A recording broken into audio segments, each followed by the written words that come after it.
Mes chers compatriotes, permettez-moi juste de vous dire que ce soir, je ne suis pas le Premier ministre et vous n'êtes pas le Président de la République.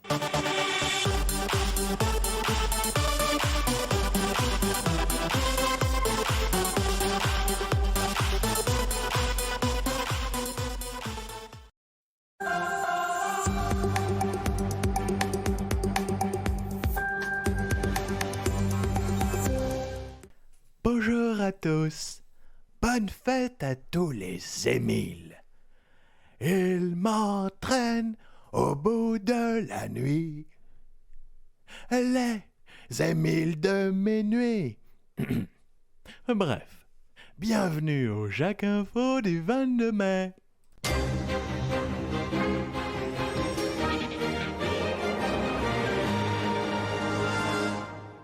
Mystère et boule.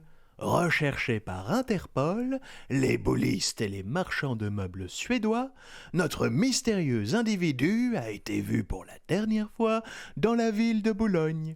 Des passants l'auraient aperçu avec de la peinture noire en train de couvrir toutes les boules des panneaux Bologne. La ville deviendrait donc aux yeux des touristes Ogne. Les passants l'auraient entendu s'écrier « Comme ça, vous ne verrez pas mes boules !» Étrange.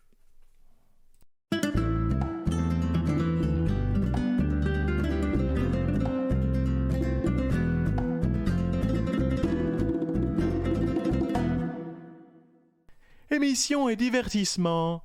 Après avoir fait du demi-cercle sa passion dans beaucoup de domaines et sujets de société, il nous revient avec une nouvelle crypto-monnaie.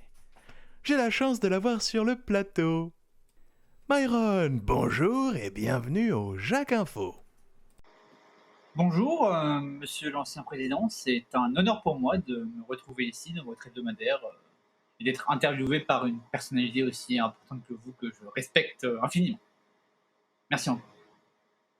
Après le trimiron, les mirons de serviettes, vous revoilà avec une nouvelle idée de monnaie numérique, le miron-coin.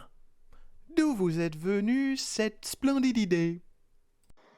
Concernant le Miron Coin, ou Miron Coin, si vous le prononcez à l'américaine, je me suis intéressé plutôt au domaine de l'apéritif.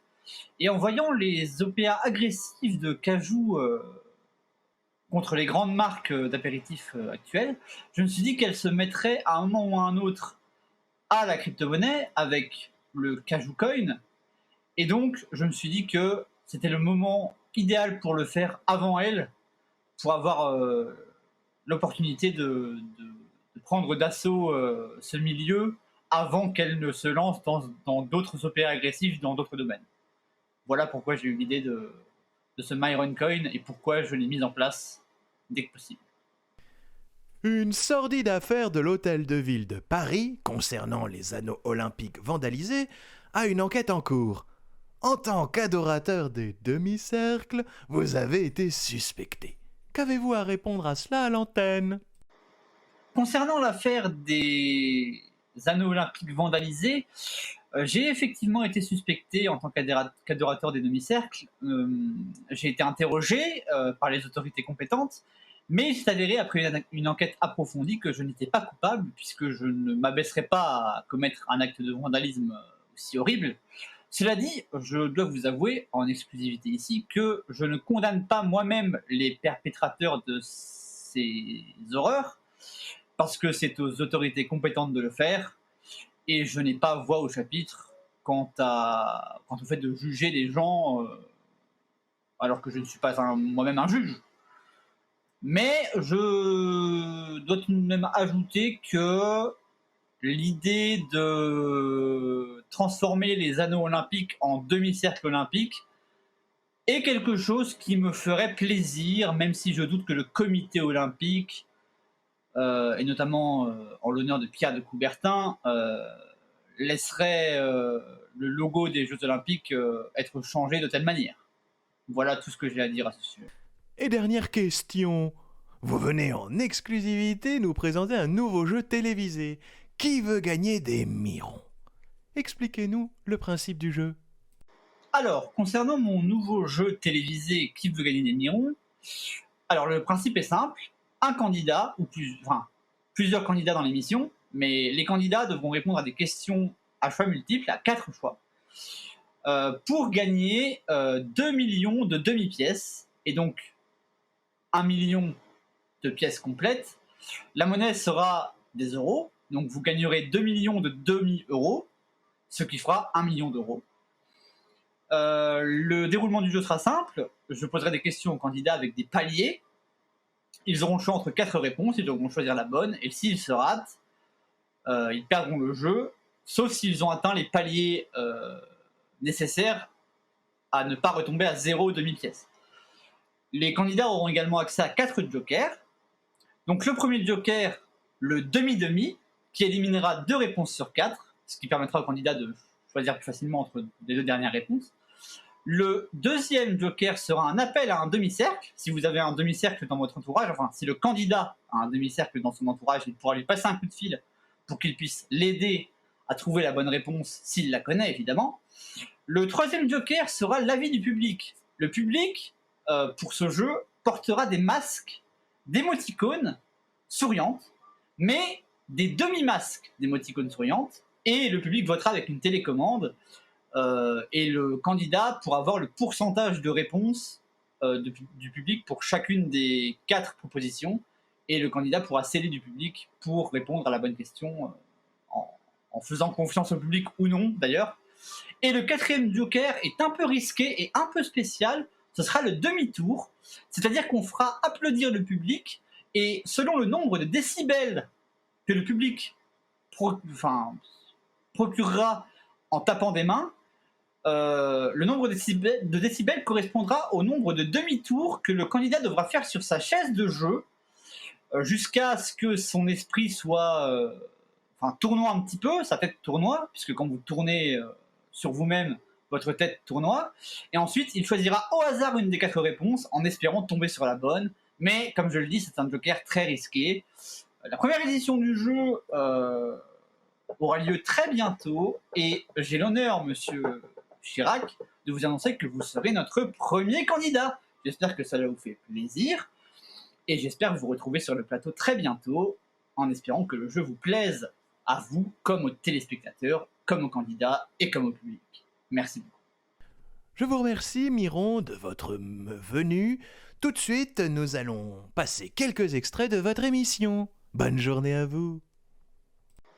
Mais c'est moi qui vous remercie, monsieur Chirac. C'est un honneur d'être interviewé par vous, comme je vous le disais en début d'interview. Je vous respecte énormément en tant qu'ancien président et en tant qu'homme également. Votre voix, d'ailleurs, je suis un peu gêné de l'admettre, mais elle me fait un peu d'effet. Je ne sais pas si j'ai le droit de le dire à l'antenne, mais voilà, vous me troublez un petit peu. Et comme je vous le disais, j'espère vous voir bientôt sur le plateau de mon nouveau jeu TV, Qui veut gagner des millions.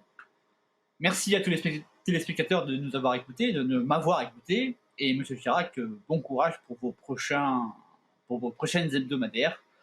Je vous souhaite le meilleur du monde et à bientôt.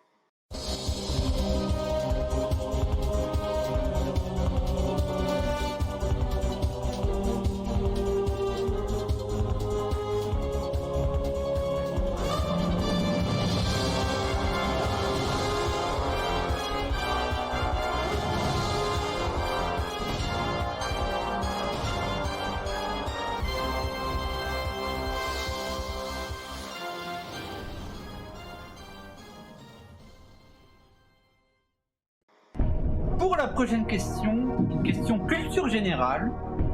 Voici la question. Dans la culture populaire, quelle est la véritable signification de Miron? Réponse A, demi-cercle. Réponse B, demi-tour. Réponse C, demi-disque. Ou réponse D, la réponse demi-dé. Ah, j'aime bien les demi-dés de jambon. Elle se mange, la réponse D? Non, je rigole. Réponse A. Monsieur Chirac, vous avez réfléchi à votre réponse parmi les 4 propositions. Je vais maintenant devoir valider votre réponse et pour cela, je vais prononcer la formule que vous connaissez maintenant tous. Est-ce votre dernier demi-mot? Alors oui, c'est mon dernier demi-mot. Notre prochaine question est une question d'actualité. Comme vous le savez, les autorités ont retrouvé sur une plage japonaise en février dernier une boule métallique d'origine inconnue. Et cette question va avoir un rapport avec cette boule. Un sujet que vous maîtrisez, je crois, monsieur Chirac. Alors, voici la question. Si nous coupons cette boule en deux, comment l'appelle-t-on? Réponse A, une demi-boule. Réponse B, un demi-globe. Réponse C, une demi-sphère. Ou réponse D, une demi-pomme. Ah, les boules, ça je maîtrise. Mais je vais appeler un ami. Ce sera mieux. Plus pratique. Pour jouer en triplette. Ou un doublette. Ça dépend combien on a d'amis. Qui veut gagner des millions? Tous les dimanches soirs sur Arachnos TV. À regarder sans modération. Oui, à regarder sans modération et avec plein de dés de jambon. Ce Jacques Info se termine plus tôt en raison d'une manifestation de la boutique Corona en bas de l'immeuble. Je vous souhaite une merveilleuse journée remplie de bière et de pommes.